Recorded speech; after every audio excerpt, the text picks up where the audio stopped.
Welcome to the Blizzard Sound Panel. Please join us in welcoming to the stage Russell Brower, Director of Audio and Composer at Blizzard Entertainment.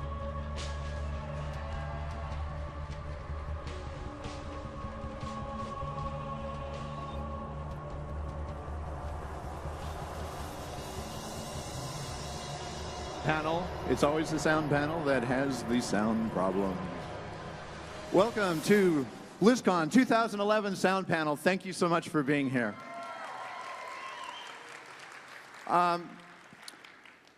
We've talked about Warcraft the last few years and played a lot of that music and stuff, but I wonder, Lawrence, what should we feature today?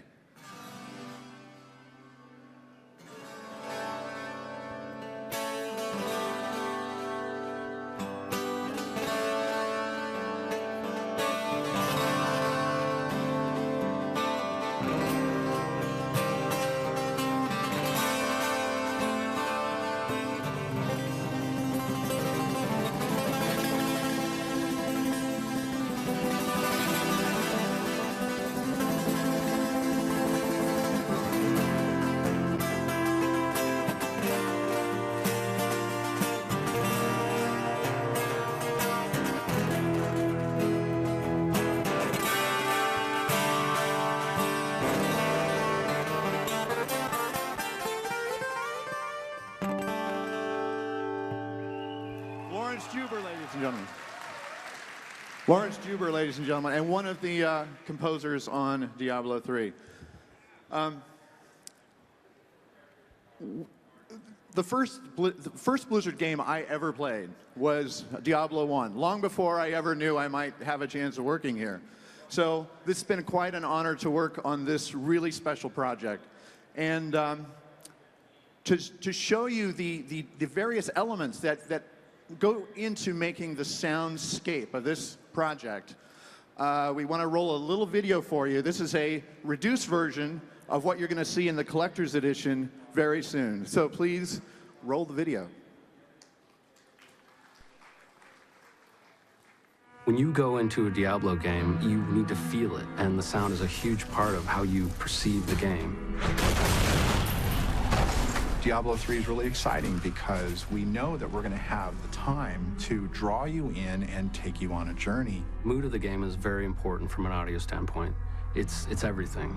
It has to be in an environment that just feels lush and cool and dark and dirty and dank and smelly. It's got to stink. The audio has to smell bad.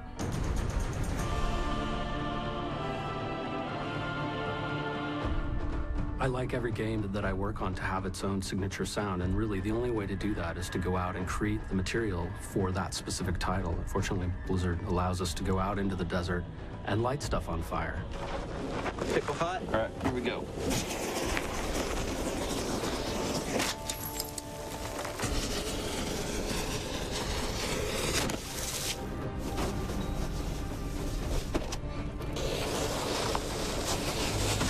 Heroes like fire, so do the people who work on the heroes. Make sounds for them.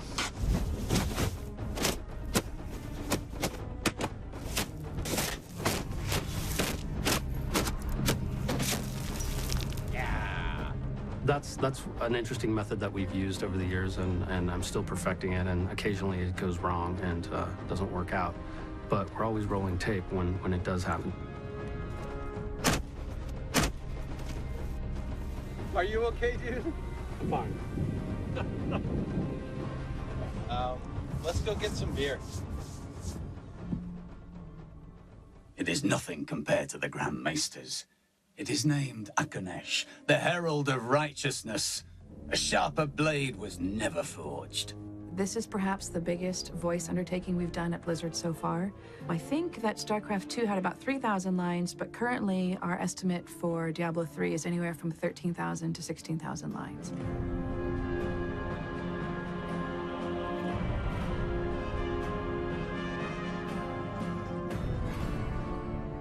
The easy part is identifying the voice. The hardest, more challenging part is identifying who the character is. Because for us, once we're in the recording studio, they do come to life and they are very real. This is about as exciting as the time Uncle Deckard and I spent the summer in Bramwell. You're not very good at lifting the spirits of others, are you? Does the soul stone shatter? Do the demon lords break free? Diablo's essence was finally trapped in a soul stone and banished to the unfathomable abyss. And I really think that voiceover is like kids playing in a room together, because suddenly you're just there, you're having fun, you're letting your imaginations go, so nothing has to match anything. And I think what I love most about voiceover is suddenly, after all this work, all this talk, after all this searching for this actor, this voice, right in front of your eyes, boom, all of it comes together. You don't see that actor anymore. When you get it right, you really are tapping into something bigger, whereby you are channeling your male demon hunter, for example, and it's pretty exciting. That is not a demon's way. They prefer to torture, to taste their victims' terror. Poison is far too civilized for them.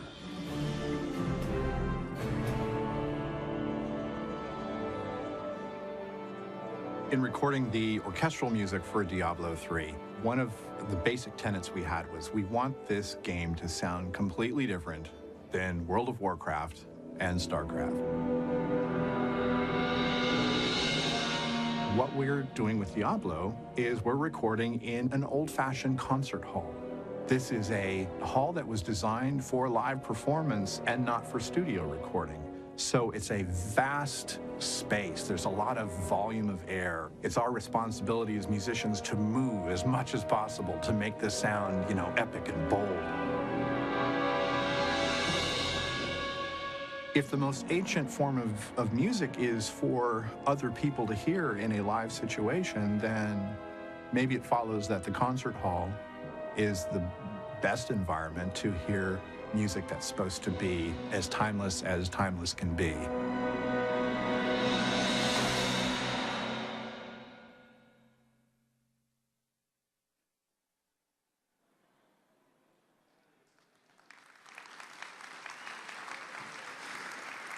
I want to introduce you to the best audio team on the planet, starting with the lead sound designer of Diablo 3, Joseph Lawrence.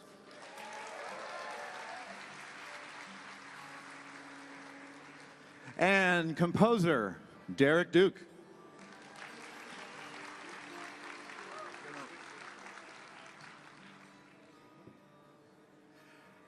Sound designer extraordinaire, Chris Giampa.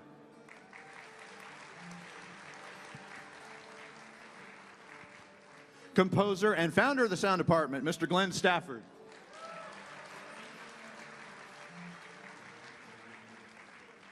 Sound designer, Mike Johnson. And casting and voiceover director of Blizzard Entertainment, Andrea Toyas.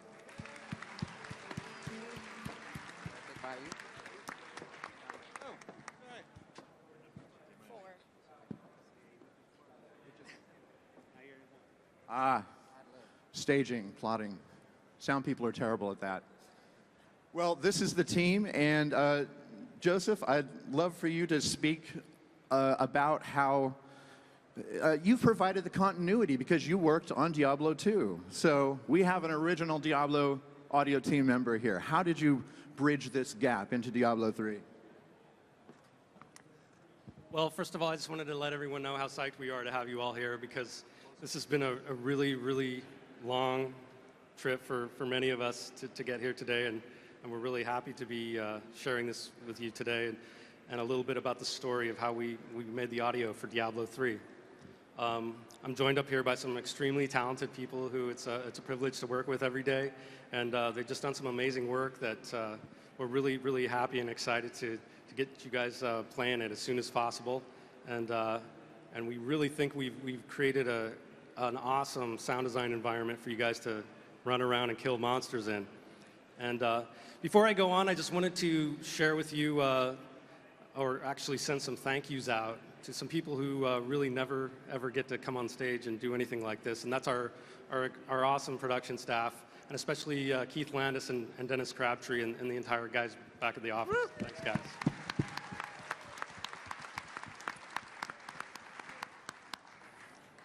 So, as you can see from the video, we really like to get out and get our hands dirty and burn our arms. And we like to really record a lot of the material that we put in the game as much as possible. It's really what makes the game special, we think. And so I'm just going to relate a couple of incidents that occurred, not all good, out in the field while we were grabbing sounds. We'll start with a bread and butter one. We drove a bulldozer over a car. That was pretty fun. Actually, if you're a doctor, I think you have to go to school for 7 years, and you still don't get to drive a bulldozer over a car, unless you pay extra, I guess. Another time, we use a lot of pig sounds for monsters. They're really, really great for doing that. And I found this awesome pig rescue farm up in Solvang, and they have about 150 pigs up there, and so we were grabbing a bunch of pig sounds and sorry. And so the pig lady, sorry pig lady, I can't remember your name, she was awesome. She goes, "You want to record this pig that plays the guitar?" I said, "Yeah, I want to record that." So she brings the guitar out and she sets it on the ground, puts her foot on, and the pig walks right over. That's how pigs walk.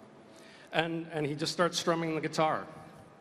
So I got that, but I haven't found a place to put it in the game yet. So maybe some of you who are going to the other D3 panels today could talk Jay Wilson into maybe creating a secret guitar-playing pig level or something. Help me out. I want to use that. You know, the arm on fire, other things that have caught on fire have been a microphone. That kind of ended the day.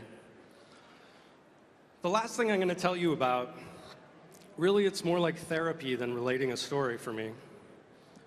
It scarred me, for good. I was recording a llama chewing, and I had the microphone right up in his face, and he was making this really awesome chewing sounds. And it was golden. I knew it. I knew we were going to be able to use it for something. And suddenly, out of nowhere, without warning or provocation, this llama hawked up the biggest, greenest, giant llama Satan loogie all over me and my mic and my face and my hands. It was disgusting. I was in shock. Has anybody ever seen the first Jurassic Park movie where the little kids get sneezed on by the big dinosaur?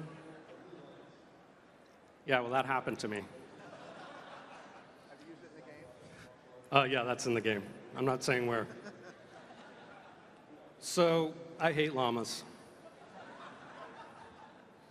Part of the reason I'm telling you all this is because that kind of stuff, even when things go wrong, is really what makes the game super special, and it plays a huge role in everything we do, and I think you're really going to hear all that extra work that we've done over the years to put all that kind of stuff in the game.